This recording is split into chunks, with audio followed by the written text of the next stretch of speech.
નમસ્કાર, આપ જોઈ રહ્યા છો લખત ન્યૂઝ અપડેટ ચેનલ। તમામ સમાચાર અને અપડેટ મેળવવા માટે ચેનલને સબસ્ક્રાઇબ કરો અને બેલ આઇકન પર ક્લિક કરો જેથી તમામ સમાચાર અને અપડેટ તમને મળી રહે।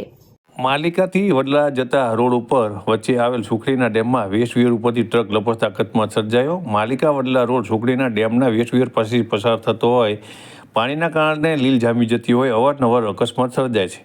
લખતર તાલુકાના માલિકા ગામથી વડલા થઈને લીંબડી તરફ જતો રોડ ઓળખથી શરૂ થાય છે। આ રોડ પર માલિકા ગામથી આશરે 3 થી 4 કિલોમીટર દૂર સુખડીનો ડેમ આવેલ છે। આ ડેમના વેસ્ટ વિયર પાસે થઈને ઓળખ માલિકા રોડ પસાર થાય છે। આ રોડ વેસ્ટ વિયર પાસેથી પસાર થતો હોવાથી વેસ્ટ વિયરમાંથી સતત વહેતા પાણીના કારણે રોડ ઉપર લીલ થઈ જાય છે। લીલના કારણે અવારનવાર 2 વ્હીલર 4 વ્હીલર સહિતના વાહનો લપસી જતા અકસ્માત સર્જાય છે। ગત વર્ષે ટ્રેક્ટર 4 વ્હીલ પેસેન્જર ભરેલી રિક્ષા સહિતના વાહનો લપસી ગયા હતા।